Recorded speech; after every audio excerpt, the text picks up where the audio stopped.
Okay, good afternoon and good morning or good evening to everyone, depending on where you are joining us from. Okay, thank you for joining us for today's international webinar on agroecology and community.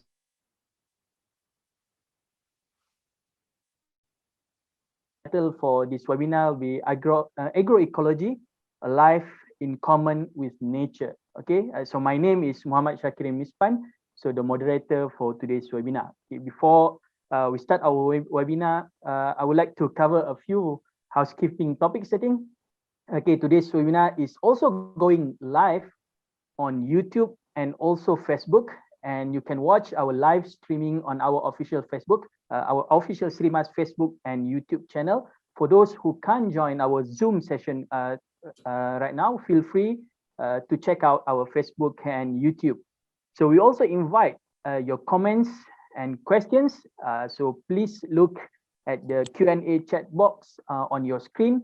If you think of any questions for the speaker at any point, just type your question in there in the chat box, and I will hold it. I will try to note it down, and we hold it until the Q&A session after the talk.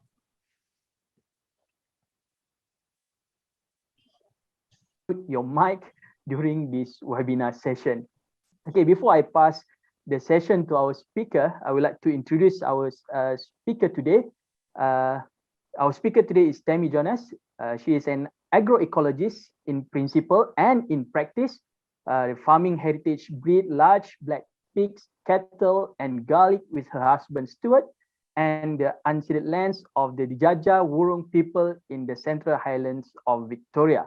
She is president of the Australian Food Sovereignty Alliance, AFSA, co-editor and co-author of Farming Democracy, Radically Transforming the Food System from the Ground Up, and undertaking a PhD at the University of Western Australia on the role of farmers with rare and heritage breed livestock in an agroecological transition and decolonization of agriculture in Australia.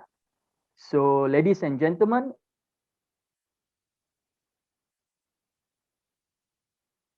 I'm going to hand the floor or the screen over to Tammi. Tammi, it's all yours. Thank you, Shakirin. It's a pleasure to be here. And thank you to bringing us all together to share our struggles and to be active in our optimism together. I'm joining you from the lands of the Djaja Wurrung people, and I'd like to pay my respects to their elders past and present and acknowledge that their land was never ceded. Next slide, please. On our farm, I'd like to first introduce myself as a farmer before I talk about agroecology as a science, a set of practices, and a social movement. So here on our farm on Djaja Wurrung country in the Central Highlands of Victoria, which is in the southeast of Australia, we raise heritage breed large black pigs and speckle line cattle on pasture. We transform the carcasses into a range of fresh cuts, small goods, and charcuterie in our on-farm butcher shop. Bones that remain after we have processed them into broth for soups.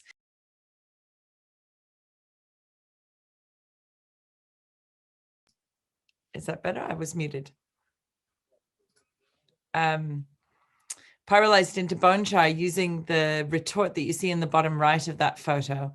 That's then activated in barrels of microbially rich biofertilizer and used to grow our small commercial crop of garlic, which you see in the middle bottom photo there. And we're a community supported agriculture farm, or CSA. So nearly all of our meat goes to 80 households who are members of the farm. They commit to a minimum of 1 year in our solidarity economy and share the risks as well as the very delicious rewards of our farm. And we describe our farm as paddock to paddock, where nutrients are fully recycled on farm and inputs are minimal and from sustainable sources. Like millions of other smallholders around the world, we're maintaining biodiversity at the genetic, species, and ecosystem levels. Living a life made in common with nature, we conserve and sustainably use the biodiversity in our care. And as non-Indigenous Australians, we share the benefits of our use with the First Nations peoples by paying 1% of our income to a local Indigenous organization. Next slide, please. It's timely in the period of COVID to remind ourselves of the risks of loss of biodiversity in agriculture caused by industrial agriculture. The production of a constantly narrowing range of species and breeds of animals and plants is leading to greater risks in the food system. In the case of the rise of zoonoses like coronavirus, one of the most significant risks is from intensive livestock production and the expansion of industrial agriculture into remote areas of forest, giving rare pathogens new opportunities to access vulnerable hosts, giving rise to new and more virulent strains of influenza and coronaviruses such as COVID-19. I'm going to take you through what I understand as the history and contemporary state of the rise of alternative agricultures that have arisen as a response to the problems that are caused by industrial agriculture. And then I'll look specifically at regenerative agriculture and agroecology. And I'll finish with some views on why agroecology offers the transformation our food and agriculture systems need. I aim to build our collective knowledge, wisdom, and solidarity as we work to radically transform the food system from the ground up. Next slide, please. Farmers and researchers have been practicing and writing about the need to move away from chemical agriculture for nearly 2 centuries, all the way back to somebody called George Perkins Marsh, who warned in 1864 in a book called Man and Nature that we were heading down a path of destruction. And that book is credited with launching the modern conservation movement. Later, the agronomist Sir Albert Howard went to India in the first decade of the 20th century to teach the locals how to modernize their agricultural systems, only to be transformed himself into an advocate of organic agriculture by what he learned there. Along with Rudolf Steiner, J.I. Rodell, and Lady Eve Balfour, Howard is considered one of the founders of the organic movement in the global north.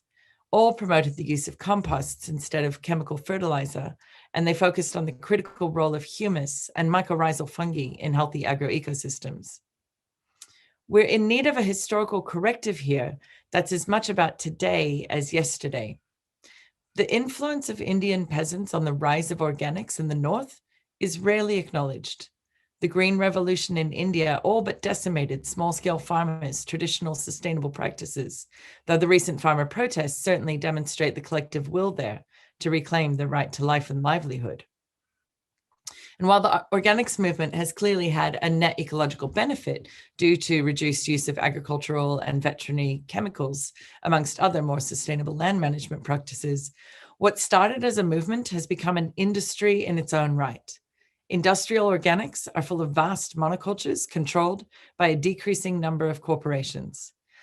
Unfortunately, it seems that the regenerative agriculture movement is in danger of going down that same path. Just look at the increase of multinational corporations claiming to promote regenerative agriculture, like Walmart, Purina, General Mills, Danone, and the consortium that includes Nestle, Unilever, Kellogg, and McCain Foods. Regenerative agriculture's practices were developed before that phrase was coined by Robert Rodale in the 1980s in the US. It's described by many as an approach to food and farming systems, which aims to recuperate biodiversity, soil, water, and nutrient cycles, economies, and communities. It's notably grown in public awareness over the past decade, and especially in these last few years in Australia, as our country has suffered unprecedented fires while enduring extended droughts. Much of the research around regenerative agriculture concentrates on the importance of soil or on various techniques, and others focus on regenerative agriculture as a way to mitigate and adapt to climate change. Charlie Massey's wonderful 2017 book, Call of the Reed Warbler, is an account of a dozen broadacre farmers in Australia who have overcome the mechanical mindset, he calls it, to farm with nature. And this is arguably one of the most radical of regenerative agriculture's foundational texts, as it actively tackles questions around farmers' very ways of thinking and being in the world. Despite these steps forward, regenerative agriculture remains looped into the premises of economic and socio-political systems that treat farms and farmers as separate economic units. The two impulses are incompatible. We cannot return to an agriculture that acknowledges a more natural economy. Sorry? Oh. We cannot return to an agriculture that acknowledges a more natural economy defined by a shared ecosystem that still operates under a social system that defines farmers almost entirely as segregated competitors in the market and sectioned off on the landscape. Such systems reward practices that externalize the damage of such agriculture off farm and onto our neighbors, both local and global. So while regenerative agriculture has gained momentum and prominence in Australia, agroecology is much less well known or understood here, though there is a deep and substantial literature and movement internationally. Broadly speaking, agroecology is a scientifically and experientially justified practice of agriculture that is sensitive to the ecosystems in which it is situated, and critically, that fosters the democratic participation of farmers in the food system. Its original and still predominant practitioners are Indigenous peoples and peasant smallholders the world over. Many of its advocates make a strong case for relying on peasant and Indigenous knowledge of their land and systems to produce sufficient food sustainably. A science, a set of practices, and a social movement, agroecology is concerned with the importance of biodiversity, the role of animals in agroecosystems, and the lived social, economic, and political realities of small-scale farmers. The term agroecology was coined by Russian agronomist Basil Benson in 1930, all the way back then, and the practice emerged as more of a social movement in Mexico in the 1970s in resistance to the Green Revolution. The democratic and ecological potential of agroecology and its political expression in food sovereignty has been well canvassed for decades. There's been an explosion of publications in the last decade that coincided with the UN Food and Agriculture Organization, or the FAO, when they launched a process and series of global and regional symposia on agroecology in 2014. Political analysis in agroecology extends from Marxist ecological examinations of racism in food and agriculture systems to maintaining the integration of Indigenous peoples and peasants within a matrix of wild and managed ecosystems, to rejecting imperialist attempts to lock up nature to protect it from humans.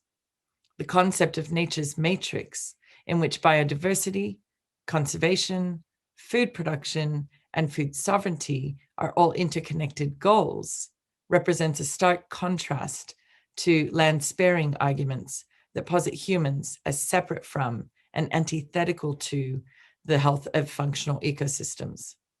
This debate is currently being played out in the UN's work on the development of the post-2020 Global Biodiversity Framework, with peasants, fisherfolk, and Indigenous peoples defending their rights to customary lands and territories as governments and conservation groups push for further enclosures. Next slide, please. Presently, there are economic, political, and cultural lock-ins that limit the ability of farmers to shift to agroecology. At the same time, there are enablers. At its core, geographical and environmental conditions have made and are making it hard for farmers to adopt agroecological practices. Strong beliefs amongst scientists, industry, and government elites in the power of science and technology to overcome climate constraints are leading to agroecology being ignored. Some of the implications of neoliberal agriculture policies for agroecology in Australia include weak farmer resources for adopting agroecological practices, demoralized and eroding rural communities, and investment in export support instead of environmental support. Next slide, please. However, enabling dynamics for an agroecological transition include crises, coalescing social organization, effective agroecological practices, external allies, and favorable policies. Next slide, please.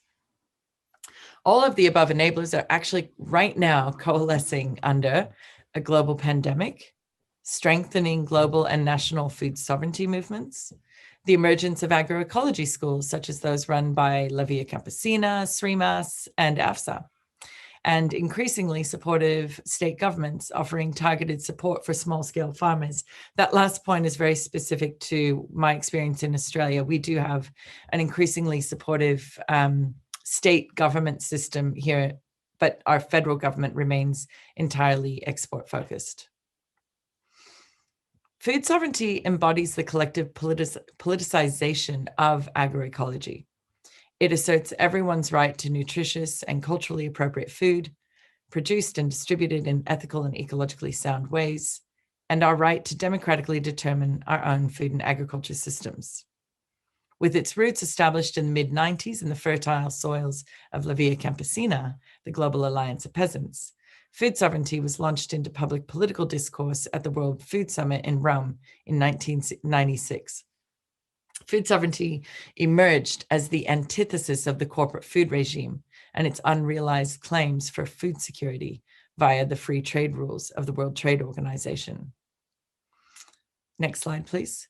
Agroecology fundamentally aims to promote the deep ecological, social, and economic knowledge of First Peoples, peasants, and other small-scale food producers and custodians of land. It puts decision-making power back in the hands of Indigenous peoples and peasants and local communities. Back to thinking about regenerative agriculture, the parallel sort of movement we see at the moment. Too much of what we see promoted as regenerative agriculture is still just capitalist agriculture with better inputs. Its ecological work is important, but ultimately iterative rather than transformational because of its lack of a political framework. In a critical way, regenerative agriculture is repeating the errors of the organics movement we discussed before.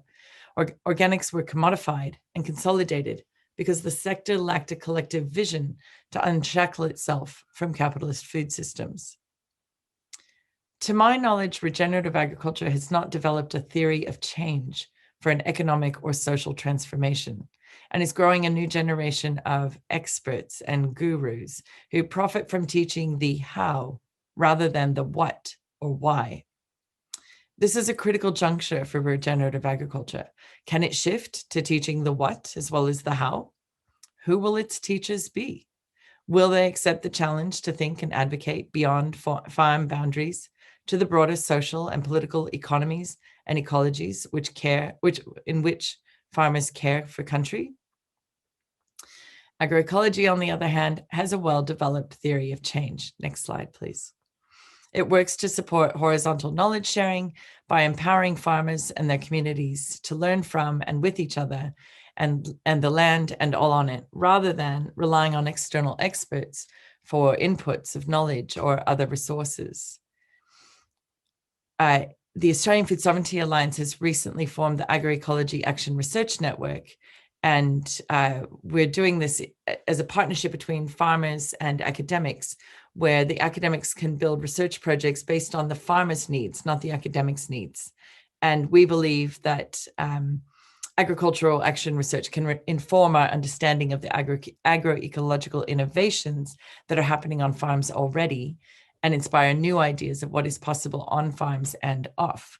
And so in 1 week's time, my husband and I actually are driving up the east coast of Australia to host agroecology workshops on a series of farms where farmers will share information in that horizontal learning model, and hopefully see a revolution of agroecology spreading up the coast of our country. By collectivizing and uniting the voices of the people in social movements and actualizing shared decision-making, agroecology offers genuine political strength and capacity for policy reform, as well as grassroots transformations.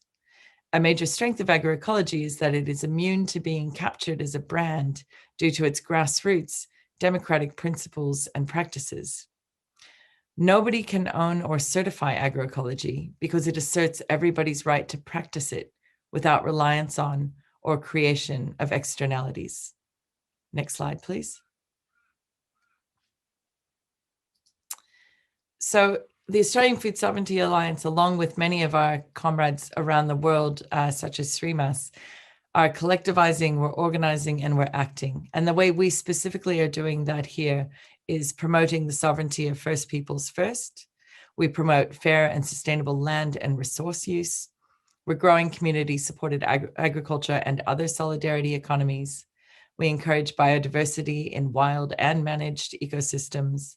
We support the community control of the means of production through the building of cooperative abattoirs or grain mills or dairy processing facilities, getting them back out of corporate hands, reducing corporate control of food and agriculture systems in the process.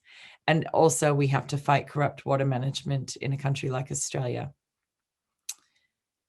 Thank you for having me here today to talk about agroecology and all of its, I think, potential for a democratic society in which we care for land and animals and everything in between, and build a future where pandemics will not be the norm, and we can bring climate change into check because we don't let corporations continue with the unstoppable sort of pollution that they seem to be doing at the moment. So thank you, and I welcome the discussion that I hope we'll now have based on some of what I hope was not only interesting, but slightly provocative. Thank you, Tammi, for your wonderful speech, for a wonderful talk. Again, I don't see any question in the chat box. So probably you want to ask Tammi directly. So if you have any questions, you can unmute and ask Tammi directly. Any questions or any comment? Tammi, I ask first. Sorry. Yes, please. Maybe if you can share some example of this favorable policies that encourage agroecology, would be helpful for us to see maybe. Any example from your country or others? Thank you. Yeah, that's a great question, Annie. So in 2017, here in my home state of Victoria, we started fighting the some land use regulations that treat small-scale pastured livestock farmers exactly the same as huge sheds of animals. So for us to be able to farm animals here, and I don't know what it's like in Malaysia, but here to be able to farm, we have to have permits in many cases. We have to apply to be able to farm. And in 2017, when we realized, well, it became a problem that farmers on very small land parcels with very small numbers of animals outdoors, not causing pollution, were being forced to pay the same amount and do the same amount of paperwork as the large sheds of animals. So we started lobbying the government in 2017 or 2016 really. And then in 2018, we won regulatory reform. So now the land use planning provisions in Victoria treat smallholder livestock production differently and like the low risk that it poses to environment and amenity. And now the sheds are treated like sheds, and we're not treated that way. So that's one example. And we're currently working with our minister for another change around abattoirs or slaughterhouses for livestock to allow, again, very small scale slaughter on small farms for commercial sale without having to have a permit. We would still have to have our food safety licenses, but not land use permits, because it's considered part of the rural industry of what we're doing. So these kind of regulations that have been designed for big industrial supply chains are being applied inappropriately to our small scale farms. And we're slowly but surely seeking to reform them to favor smallholders. Thank you, Demi. Okay, thank you. I have a second question here. Tammi, if you look at my slide, if you can see it. Yes. Yeah. Yep. Do the agroecology movement and farmers work together with the organic farmers? Absolutely.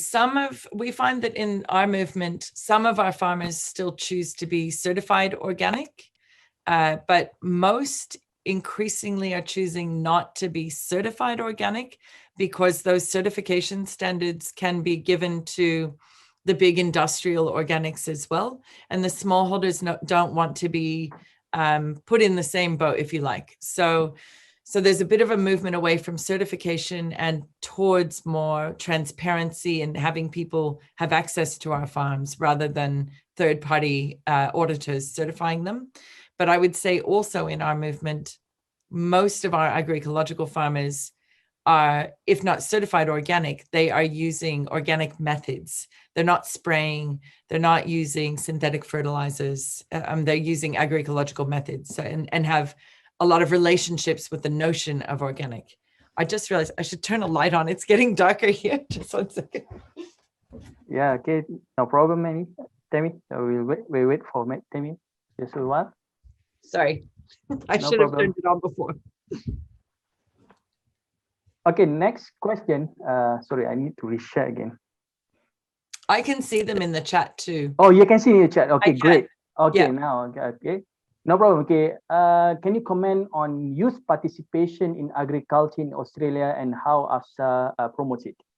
Yes, thank you. So, like in most parts of the world, farming is becoming an increasingly older activity. The average age of farmers in Australia, I think, is 55. And in industrial agriculture, that remains a problem, and they're still not attracting youth into farming. However, in our food sovereignty and agroecology movement here, we find the opposite. We are attracting more young people than we can find land for. So they come to us in droves looking for support. How can we be farmers? Because smallholder farming is so attractive. It's a life that people want to live. They don't want to live in the city. They feel that it doesn't have the meaning for them and they can't access the good food, and they'd like to move to land and grow it. So we have a very strong youth contingent to our movement. And we have another part of AFSA that we developed called FUPL, which is farming on other people's land. And it is finding ways, we're helping, we have a legal defense fund that we established many years ago too. So our legal advisor is helping people with share farming agreements and how to have perhaps older farmers who are not fully utilizing their land anymore.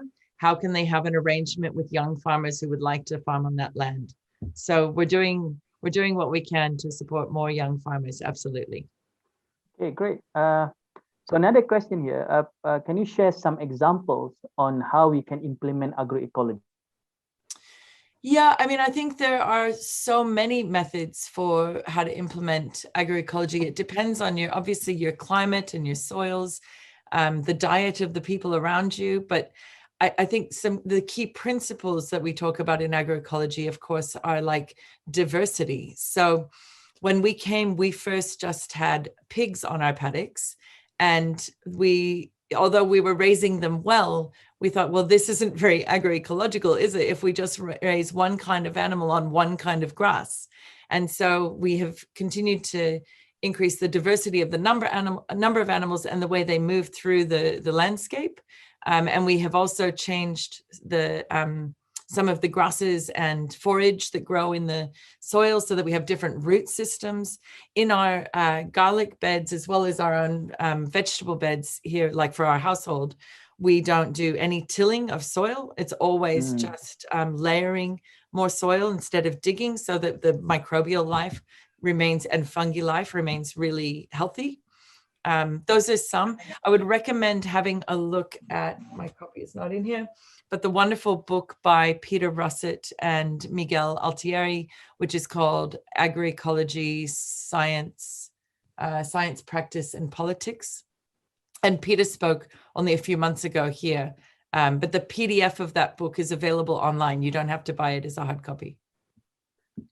Okay, interesting. Yeah. Next question is, the use of pesticides and fertilizers damage the wetland and other bodies of water. How can this problem be addressed? I mean, we have to ban agricultural chemicals, really. So I think I would love to see none of those things be allowed. And that's a matter for lobbying our governments for stricter controls. We're pretty fortunate in Australia. Our controls are a bit stricter than in some parts of the world. but we too still have far too great a use of pesticides and fertilizers in our croplands. And I think our soils are mostly just dead from this. We have very little water on this continent, so it doesn't pollute as many waterways, not like Malaysia. So yeah, I think we have to, in that case, be collectivized and be lobbying our governments for the reform to protect us from the overuse of agrochemicals. Okay, we have one question from India, Tammi. Okay, so in India, specifically in a very poor district where I am working, we have succeeded in forming a farmers producer organization. It somehow brings forth the sovereignty of people, specifically, especially women, in play. How do we reduce the corporate control? You have a comment on that? Yeah, but I think it's, you know, it's the two parts, right? It's the collectivizing, and the movements, the protests in India have been inspiring to the world to see what happens when people act together and say, we will not stand for this continuing erosion of our capacity to farm because of corporate control of the system. So that collective side is important, but sometimes we have governments so unfriendly that we could literally bring the whole population to parliament and not get the change that we wanted. And so our view is that while you lobby for change as collectives, as producers organizations, at the same time, you must be building the new system, or the old new system, that will make the existing industrial system obsolete. We have to give people the choices of the agroecological food to then turn away from the corporate food. That's how we win, I think, is we just keep building our movements. Okay, this is from Gomati. Okay, how widespread is the understanding of agroecology? I'm not sure it's in Malaysia or in the world, and does AgriSmart take into account the agroecology practices? I don't know what AgriSmart is. Is that, probably, do you know? Smart agriculture using the technology. Like climate smart agriculture? Probably precision agriculture, smart agriculture. I think that's kind of thing. Or like if this agricultural industrial revolution 4.0, this kind of thing. Yeah. Okay. Yes. So I would say that it does not take into consideration agroecological principles in that case. It might borrow some of its practices. That's not uncommon in these what I think of as weasel words, right? You know, so we have climate smart agriculture, there's sustainable intensification, there's precision agriculture. There are all these things that are simply not agroecology, but they might use some of our practices. Integrated pest management comes to mind. However, they don't have the political, the democratic kind of potential. They're not looking to put power back in the hands of the people. They're here to sell you solutions. So most of the time when there's a movement that's, or not a movement, but a description of a better kind of agriculture where somebody can come and sell you another part of the solution, it's probably not agroecology. So, and how widespread is the understanding of it? It really depends on where you are in the world. In Latin America, agroecology is very strong. Like I said in my talk, in Australia, not at all. We're trying to grow the knowledge of agroecology here, but it's very dependent on where you are. Okay, thanks. One question here from Adams Aziz. In terms of crop yield, how does agroecological farming compare to conventional farming? So what they find is a bit like with organics. Overall yield tends to be higher in agroecological systems, but it's higher of more things. It's if you try to grow a monoculture and call that agroecological, you will probably have a lower yield because you're building a system that is not diverse and resilient. And the point of agroecology is to diversify and increase resilience, which will therefore see an overall yield increase. Yeah. Tammi, I just want to warn you, we have a lot of questions here. I just want to, the host, just keep on timing, I guess, because I cannot see when should we stop. I think this is kind of very interesting discussion right now. Okay, we have so good. We have plenty of time. It's okay. Yeah, thanks. Yeah. Great. I have tens of questions right now. Yeah. But, this is very interesting. So the question also, so this is from YouTube. Alternative to certification is very important. Please explain more on the transparency process. So I think in terms of the alternatives to certification, it's really reliant on farms remaining small and localized and accessible.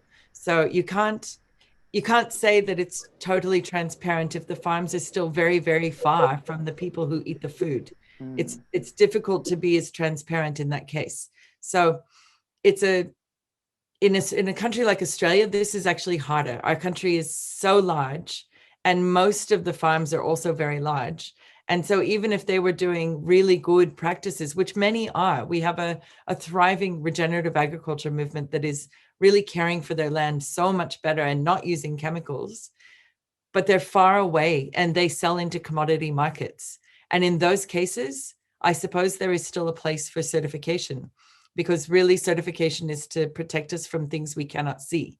Whereas agroecology says that we would actually be working in a system where the eaters know their farmers and the farmers know their eaters. And that's why you don't need a certification. Okay, another from Fitri Amir. Can or should agroecology being upscaled to cater economic benefit to a community, or it should stay small and traditional? So the question of scaling is a really interesting one in agroecology. In terms of sheer size of landholding, no, it should not be scaled, because once you scale it, it becomes, again, almost impossible to be as democratic, and also impossible to sell the produce from a very, very large farm directly to its community. So you need to keep it at a community size, if you like, so that you're be able to have genuine relationships within the community. In terms of scaling, we talk about scaling out, though, and that's about gaining institutional support for agroecology so that we can have more farms, not bigger farms. So the economic benefit to communities, like, we literally employ more people on farms like this because we don't mechanize. We value labor over capital. And so instead of buying, the biggest tractor you can, you employ 2 more people and feed more people in your community. So it's of enormous economic benefit, I would argue, to communities. Okay, next question from Yu Fong. Can big farms such as oil palm estates farm in an agroecological manner? I think it's easier to practice agroecology if farm size is small. So please comment. Absolutely. Yeah, I totally agree. And I think something like an oil palm estate is automatic. It's a monoculture. So by definition, it's not agroecological. And because, as I said in the last question, because agroecology is fundamentally about economic and political transformations also, it's not an economic transformation if you're still selling into capitalist commodity markets. So we can't really call that agroecological, can we? Yeah. Oh yeah. Again, here one more from Yapshi. I think almost the same. But okay, I just read it. Do we need to choose only one between conventional farming and agroecological farming, or both? Can that work well at the same time?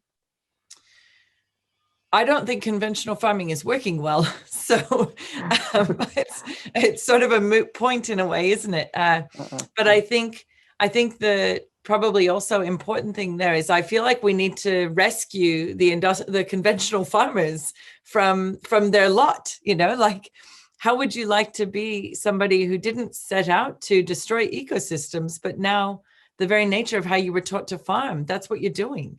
So I think we need to save our conventional comrades and bring them over to the other side. Yeah, I also share the same opinion with you. Okay,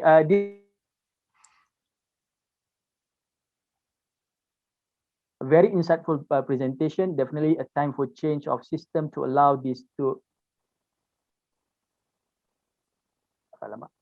become. I think I lost my mind just now, right? Yeah. Yeah.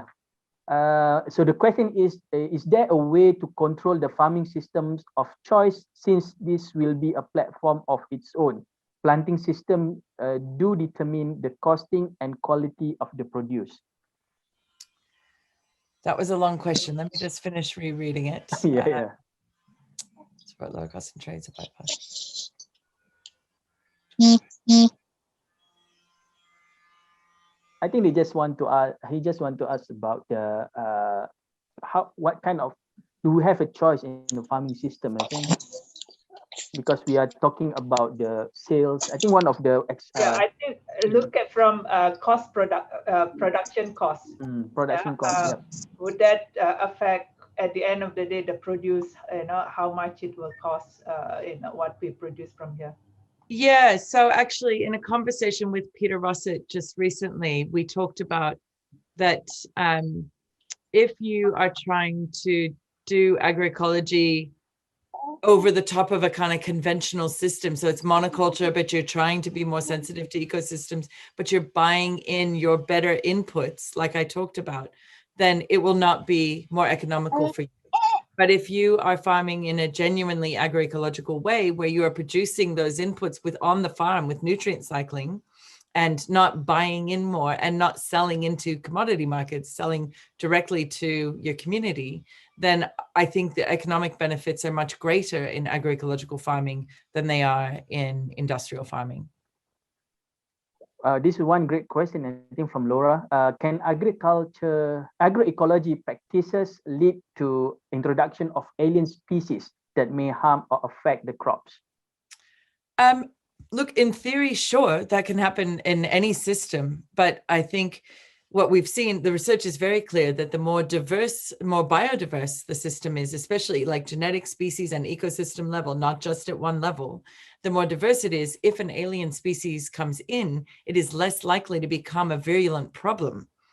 So if you get a pest in a system that's really healthy, the system eats up the pest basically. Whereas if you come into a monoculture that is already very vulnerable, and you introduce that pest just goes, boom, here I go. I can just take off. And I think intensive livestock sheds are the most obvious example of that. You take genetically identical animals, you put them in unhealthy conditions in sheds, and then you bring in one form of influenza. And that form of influenza says, oh, here's a host, I make it sick. Oh, now it died. Oh, but there's one right next to it, the same. I can just keep going. Oh, and another one, another one, another one. And then you've developed a whole new avian flu or porcine flu. So a pest in a system with lack of genetic diversity is really dangerous. A so-called pest in a system full of genetic diversity is probably going to just be eaten up by the system. Another question from Siti Hajar. Most urban farms here in Malaysia are now practicing vertical farming, fertigation, hydroponics.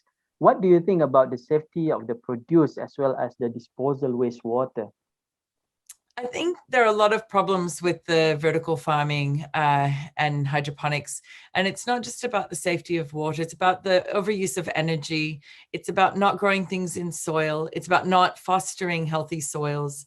We know that the nutrient density in food that is grown from healthy and microbially rich soils, it's healthier food. And so the vertical farming seems to me like another technocratic solution when actually we just need to do better farming in actual soil. Yeah, we have two questions from Fitri Amira. Just read the first one first. Australia is a member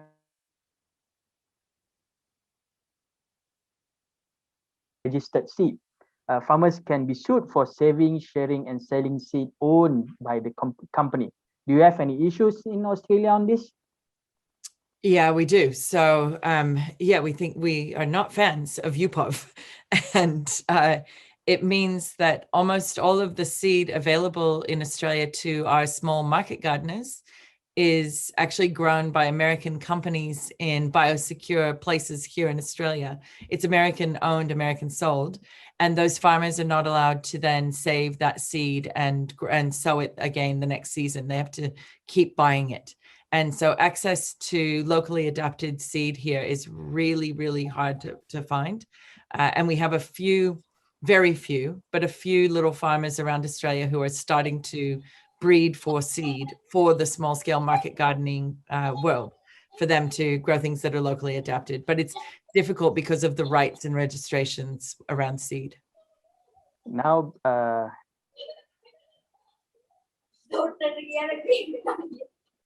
It will encourage more innovation by plant breeders and bring in more new seed varieties. Harsh. Yeah, that's nonsense. Yeah. That's not what happens. Yeah. So Australia often mentioned as an example of advanced and successful agriculture industry. What is your comment? Yeah, they're lying. It doesn't, it brings in, when they say more new seed varieties, what they mean is another patented, slightly different version of the last one that was increasing yield and decreasing digestibility all the way along. And so you're getting poorer quality food. And with their notion of diversity is not like ours, right? We want to see eggplants and zucchini and pumpkins and maize, and we want to see that kind of diversity. We want to see 24 varieties of maize that, from a particular area, and they're like, oh, but we have a better genetically improved one that we're going to sell you, and now all the farmers in this district are going to change to that new one. I think in Canada, like 98% of the canola grown there is genetically modified, and it's mostly of one or two varieties. So it's a lie that it's going to increase diversity. And they love showing us as an advanced and successful agriculture industry. And that fits their narrative as an export country. Australia wants to be sold as someplace that can sell you all the food you need. But we shouldn't be. We're exporting our depleted soils and our very limited water resources in all of these exports. It's not good for the people of Australia, that's for sure. From Rosnani Abu Bakar, what is the average size of agroecology farms in Australia? Look, our average size here would be between 5 and 40 hectares. So probably a fair bit bigger than most in Malaysia. But in comparison with our industrial counterparts, their average size is more like 1,000 hectares. So here, if you're farming 40 hectares, they say, the industrial farmers say that we're not real farmers, and we're like, I mean, it's how we make our life and livelihood. It feels pretty real, but they see it as not very real. But yes, our land holdings are bigger than they are across Asia, but they're not huge in our agroecology farms. From Satyajit Kumar, do sustainable livelihood and agroecology closely related to each other? Yes, if I understand that correctly, the idea of, that you can gain a sustainable livelihood economically as well. So I think, like we talked about before, yes, it's the peasants' way, as we know, is to sustain their resource base, which is their ecological resource base, but also feeding themselves, and as well as being able to buy what they do need to, that they can't produce on their own farm. And agroecology is very much embedded in that very ancient tradition of peasants being able to look after the ecosystem in which they exist and the economic system in which they exist. Okay, sorry, I'm just reading, so the questions keep coming. So, okay, from Muhammad Rizwan, do active agroecology reduce the reserve forest size? The reserve forest size, we have like protected. No, so in theory and in practice, agroecology should be able to interact with forests in really healthy ways. And what we find on our small scale farms in Australia is that most of us are replanting trees on properties that were previously deforested, because we want to run silvopastoral systems where the trees and the livestock and the other plants kind of interact in a healthy agroecosystem way.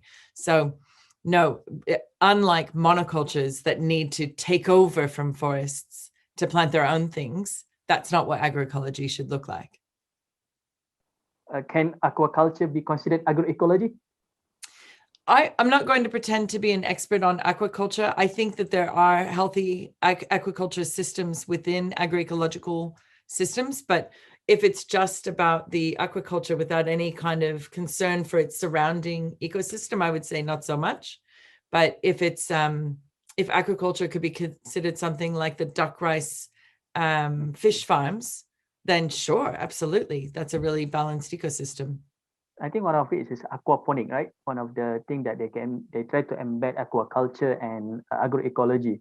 One of it is aquaponic. I'm not sure that is a good reference or not. Okay. Yeah, it's tricky, right? There's a lot of Yeah. words used around hydroponics, aquaponics, aquaculture. Yeah. Yeah. So this is from Mary Ann. May ask if biochar can affect environment. I don't know if this is you can answer this or not. This, yeah. Well, I mean, biochar, which is made from wood, and we make bone char here with the bones. The process of pyrolyzation holds the minerals in whether it's wood or bones. And so like bones are very high in phosphorus, potassium, magnesium, and of course, carbon. And instead of releasing those into the atmosphere through just burning, it superheats them in a low oxygen environment and keeps them in the original source of wood or bone. In doing that, you then can put it into something that's like fermenting, like a biofertilizer, which we make ours from whey from cheese making and molasses and cow manure. And so it's fermenting because of the manure mostly. And then we put the bone char in there, which activates those minerals, by which I mean it liberates them, so that when we then put that into the soil, all of those good minerals with the microbes and fungi that will help them actually start to do their work in the soil to help the plants grow are really beneficial. But of course, I guess if you just went and dumped bone char or biochar somewhere, I suspect that wouldn't be a great idea. But through the soil, it's incredibly healthy and helps sequester carbon in our soils as well. Yep. Did we run out of questions finally? Yeah, we ran out. You answer everything very good. Yeah, interestingly. So do you have any more questions? Oh, there's a couple more. Yeah, there's just just comment. Aquaculture seems to be the new way to grow things for lack of land space. Singapore has embarked on this. The waste from the fish pond are channeled to fertilize the crop grown vertically in view of lack of space. So I think, yeah, that's what Gomati was trying to comment. Yeah, what's your opinion about that? Yeah, look, I think, you have particular constraints in a country like Singapore. And so I'm certainly not going to criticize doing the best with what one has in terms of land size. Again, I would just always come back and ask some questions about the democratic nature of the food system. Do the people get to have a say in if there are concerns about whether that pollutes their systems or whether it's actually feeding everyone fairly? These are the other questions I'd still be asking about it without being an expert in aquaculture in Singapore by any means. And sorry, I see the one about, is biochar commonly used? It more increasingly is. It's increasing in popularity because our soils are some of the most depleted in the world. And so getting carbon back into Australian soils is a high priority for our farmers. So as people are starting to learn the techniques of biochar, they're wanting to use it more. One of the problems there goes back to what I said in the beginning of the talk. There are people who now want to sell you biochar, but biochar is not actually that hard to make. So what we would like to see happening is farmers going around like us, teaching each other how to do these things to make them, self-sufficient and not have to buy the biochar from somebody else. Can we produce more biomass from agroecology, from Muhammad Rizwan? Yes, literally we can. Absolutely. Because agroecology doesn't strip soils of their biomass. The idea is to keep it all in situ and let it keep growing more diversity and health and keeping soils covered. And another question from Noraini, they just keep coming. How successful CSA for agroecology there in Australia? Do you have a niche market for this? CSA has grown a lot in the last decade in Australia. When we first started, we've only been on our farm 10 years. And when we launched our CSA 8 years ago, we were one of a handful of CSA farmers in Australia. And now there would be, I don't know, maybe 100 CSA farms at least. And I know by Malaysian population figures, that doesn't sound like very much, but we're not a very populated country. And so we take it as a great success that it's been growing as rapidly as it has been. And again, as we do the Agroecology Roadshow, we will be encouraging more people to go down the path of CSA. In our case, I'll just share, it has, CSA is meant to share the risks as well as the rewards with your members. And for some people, this is a hard concept that as a farmer, you're asking the people who eat your food to share the risk with you if something goes wrong. Mm-hmm. And yet what happened, like, for example, in our world, we lost a number of our cattle to a mistake made by one of our farmhands 2 years ago. And our members absolutely stood with us, said, we will keep paying our monthly or our annual payments and until you can get back on your feet. Some said, we will pay 2 years in advance to help you buy more cattle. Some said, just don't give me any beef in the box until you have it again, but I'll keep paying the same amount. And we were just saved because of our community. In a traditional situation in Australia, that kind of disaster happens, the farmer goes bust and it's over. But in our situation, we were really well supported by our beautiful community. Yeah, you need that, right, for this to be successful. Yeah, I think that's all. Do you have any more questions? Great. I think that's it. Thank you everyone for joining. Thank you, Tammi, for a very wonderful webinar. Oh, thank you all for such good questions. It's been great. I must have learned. I don't know. I have some questions and I feel like, oh, okay, the audience gave the questions that I want to ask. So then that's great. Yeah, great. Thank you everyone. Thank you everybody who joined us for today's webinar. To Tammi again, thank you for sharing your insights and expertise. Thank you for your time, and I hope you guys have a very wonderful session today.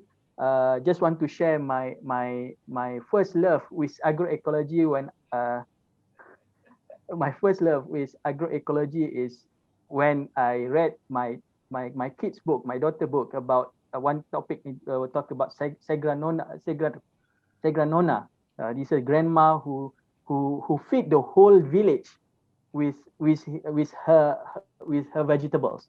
So from that, so the way that he make it, he wrote it in that book, saying that, oh, this is agroecology. So yeah. I cannot find the book right now. Where's the book? Oh, I'd like to read that book, Shakirin. That sounds great. Whoever have that book, just give me. Yeah. Okay, thank you very much. So I'll return this back to the host. If if the host want to take any pictures or just to record the moment today, so I return back to Srimat's host. Thank you very much, Tammi. Wonderful to talk to you. Thank you for being a great moderator. It's been a pleasure. So nice to have you. Thank you. Thanks, Andy. I wanted to visit your place. So yes, I know. When the pandemic's over. Last year, but soon. Thank you. Thank you, Tammi and participant. Actually, we have another 30 minutes. Okay. Yeah. So before I end and close the session, I would like to invite maybe some of participants who like to have the you can unmute and also ask, or even you can maybe share about what the moderator have shared about how he is fall in love with agroecology. Okay. Please, if we have any, because we have some additional time. To the host, I'm very sorry. I don't know what until what time. So we have another 15 minutes. It's okay. Yeah. But I think it is really interesting how in Australia, youth are coming back looking for farms. Yeah. So this is, I think, something that maybe we could in Malaysia, because here we think that all this digital gadget is the thing that will lure the youth. Is this I don't know whether that is also the same, is dependency on digitalization of farming. Will this attract them, or is it really the feeling being in the farm? This is, something that is nice. So Tammi can share a bit more. How do you do this? That you get the interest of this youth. It's interesting, right? I think the interest from youth probably comes first from those who already have, I don't know, a bit more of an interest in land and nature in a way that is different to those who are naturally drawn to technological solutions to everything. We're just, really easily captured by the next shiny tool, the next shiny kind of bit of tech. And so capturing the ones who think, oh, but this really cool new bit of tech will save us from everything. How you capture their imagination, I think is, for one thing, I think we look like our life is better to live than the ones who, are so reliant on digital devices for their well-being. It's not unintentional that we show what we're living to try and attract more people to a life that is quite bountiful with very little technology. And I think that's one of the things we have to keep doing to attract the young people, is showing this is a really full and wonderful life, as compared with a life with, in an apartment doing everything remotely with a drone. Especially in COVID, who wants to live in an apartment right now, right? I shouldn't say that to you, should I, Annie? You're on mute. It's okay. My balcony is green. I have my small little farm. Still using soil, not hydroponic, not aquaponic. Yeah, still using soil. I still believe that soil is, the medium to go. So I think, there's a lot of this, interest into, because I'm now also in this committee looking into all this closed system for food plant factory, they call it now. Yeah, a closed system to produce all our vegetable. Yeah, so they call it plant factory, and standards coming up. And of course, the concern is looking at how, whether the water disposal. But they say this is closed system. All nutrient will be recycled. Everything will be used in there. But it is, as you say, energy intensive farming. It is. Yeah. In Malaysia, until that we cannot solve our energy dependency on fossil fuel, this is nothing that we can, we have to be careful. Yeah, absolutely. Electricity bill is really, not an easy thing to cope with. Yeah. Yeah, and it's another thing I would say in terms of collectivizing. One of the things we need to turn our collective efforts in food sovereignty and agroecology towards as well is the problems of extractive industries and mining, because we could sequester all the carbon that agriculture emits if we were running all agroecological systems. However, we would not solve the carbon problem because they're still mining like crazy for so many industries. Yeah. So doing what we are in agroecology is one thing, but we need to be conscious that the fossil fuel industry is a monster in its own right that we have to be dealing with as well.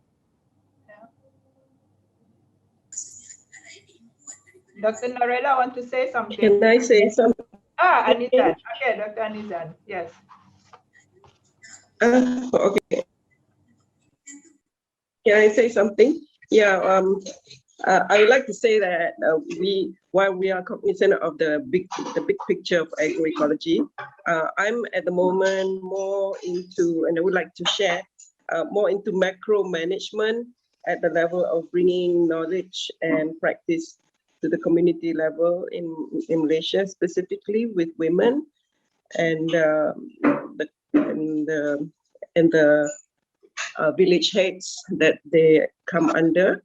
So one of the things that Srimas is involved in is women's project together with Women Equality Association, that we encourage women from Sawah Sempadan to start planting plants under integrated natural farming that incorporates companion planting, or some people might call it complementary planting.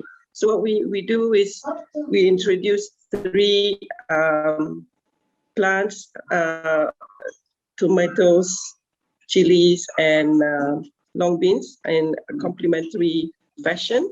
However, we face a lot of snacks hindrances because of the MCO and others. However, there are some elements of, how do you say, elements of opportunity where the women are now seeing that they are able to work together to do something good for something good in terms of agriculture and giving space to planting crops that are more healthier, and they are able to express how they feel about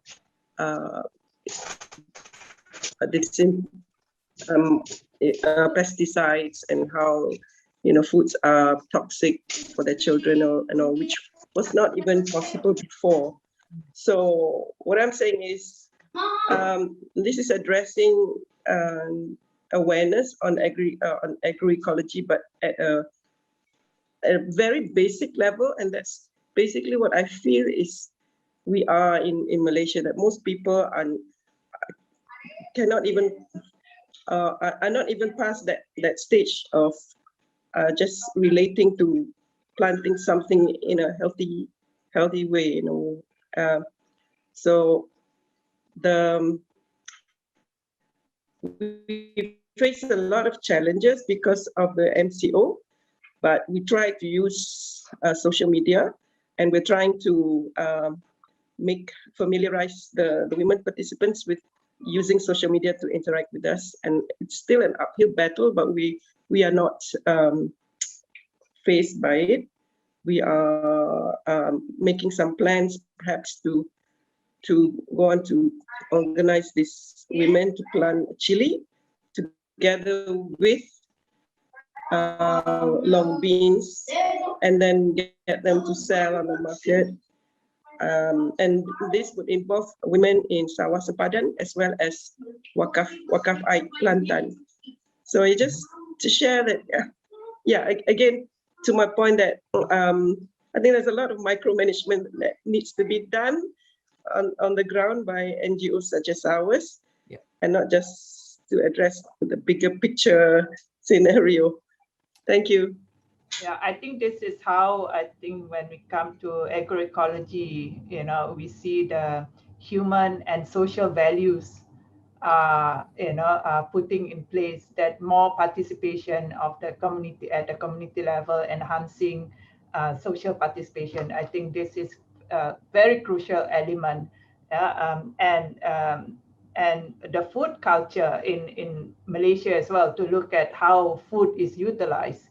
That is why when we talk about diversity and link it again to what we eat, how we eat, I think this is very critical in agroecology itself.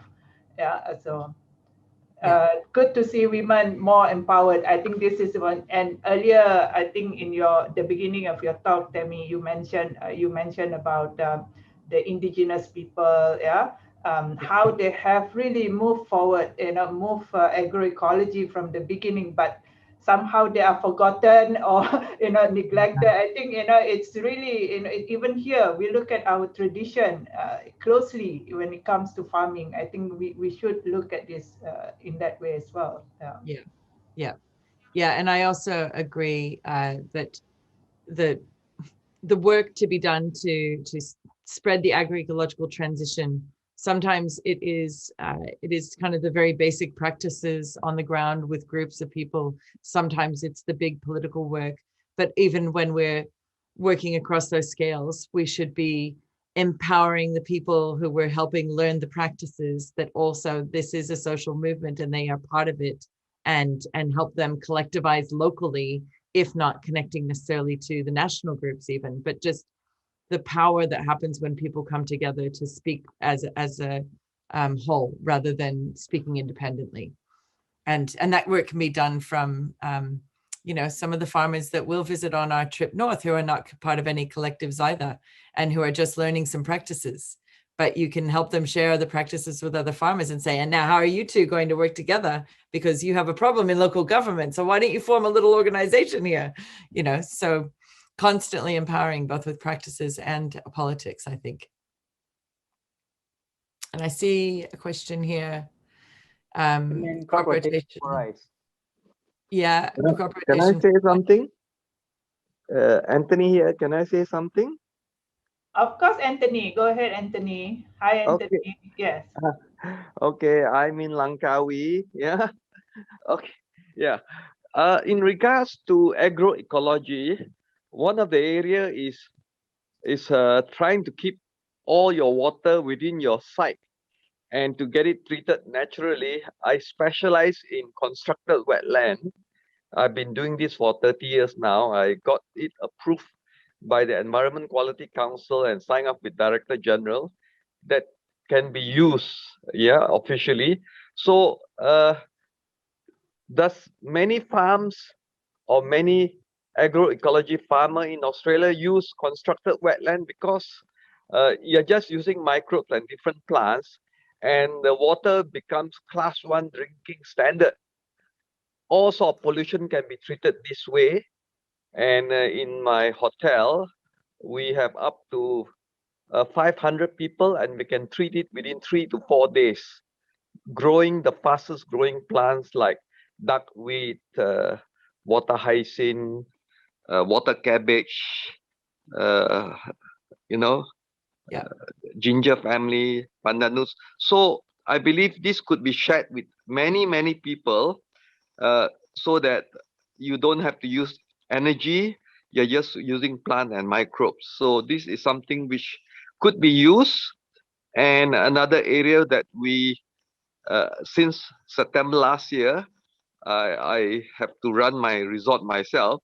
So now we easily get 1 ton of papaya, and generally every year we get about 1.5 tons of mango by doing edible landscape. So this could be applied also to commercial business with a bit of land in the resort. Yeah. Yeah, I'm certainly not an expert on wetlands being in one of the drier parts of Australia.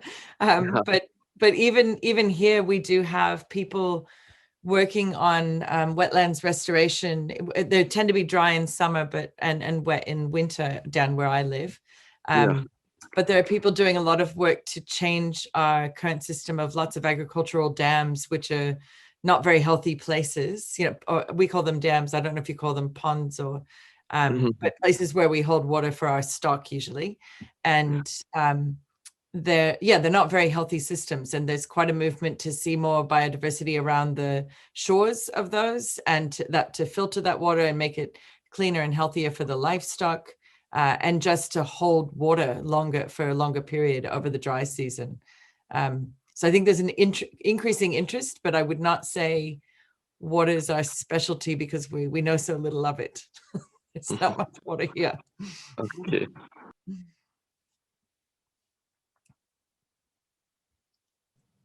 All right.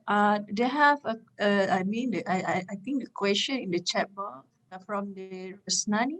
Crop rotation is an agroecology system. Do you remove this from rice farm?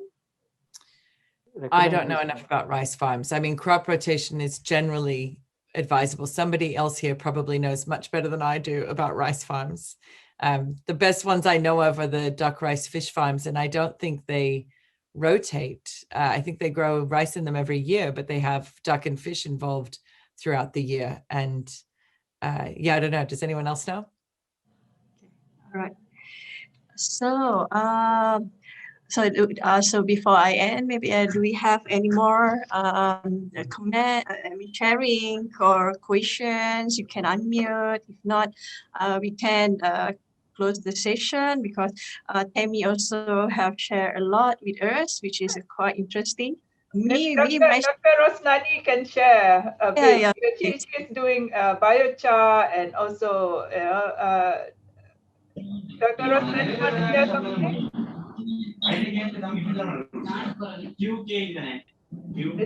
Is she still on, Dr. Rosnani? Yes, Dr. Rosnani, please. Yes. Yeah, go ahead.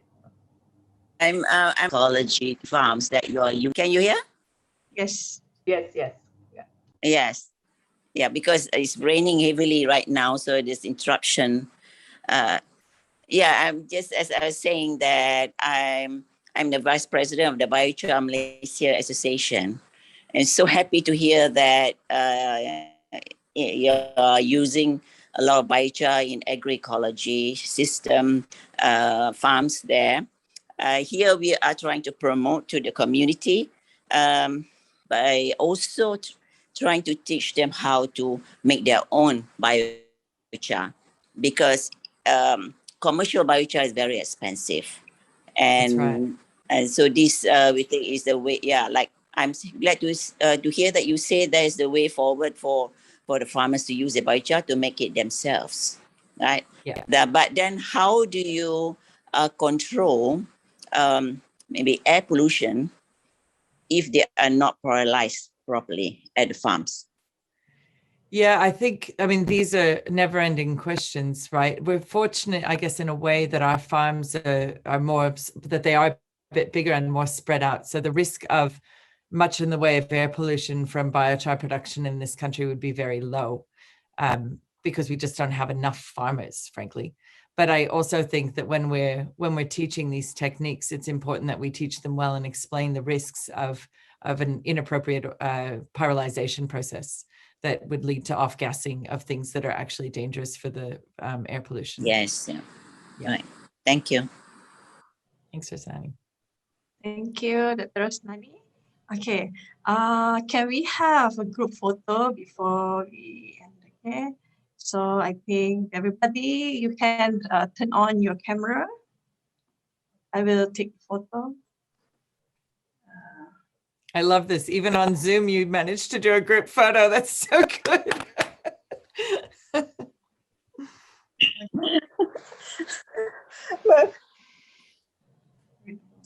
right. So they have 3 screens. Yeah, I will take. Okay. First one. Okay. Hello, everyone. So nice. Thank you. Thank you, everyone. Thank you. Moment.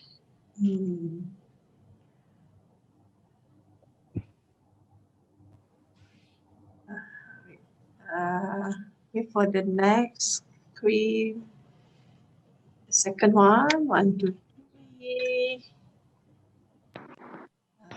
Okay. Just a moment. From our international participant, I think we have. Oh yeah, for your information,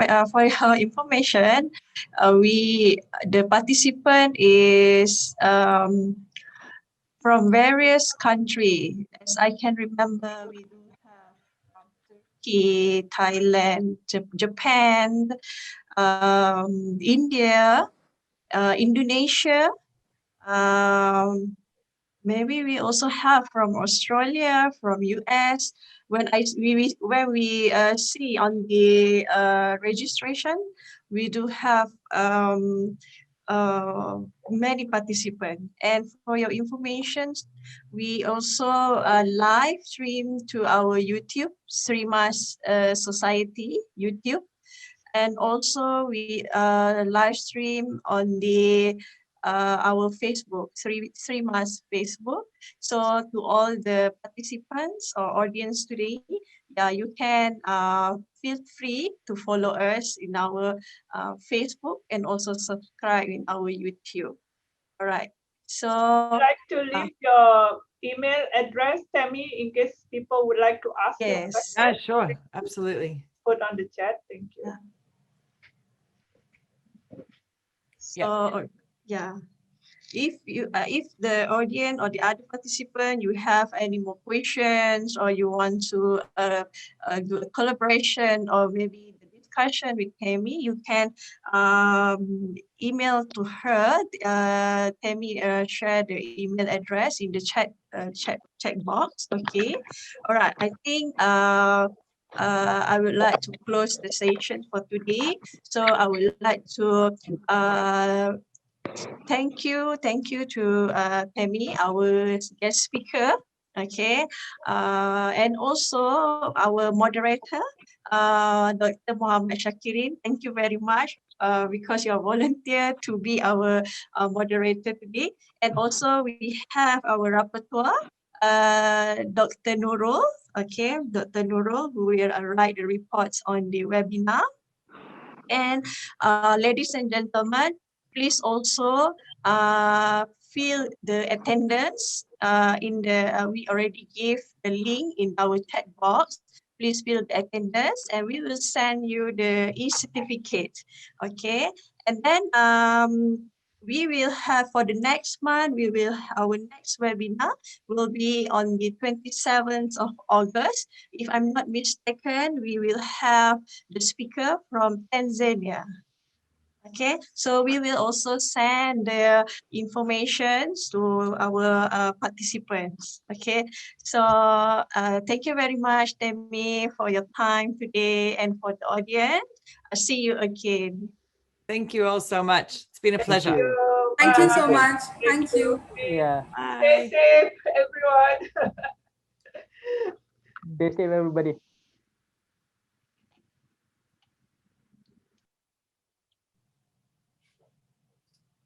Thank you so much. Okay. Terima kasih. Thank you so much. I'm from Thank you, Indonesia. everyone. Thank you, everybody. Thank you. Thank you, Anthony. Nice to see you, Anthony. Thank you. Bye. Thank you, Basya. Okay. Aris. See you next event. Thank you.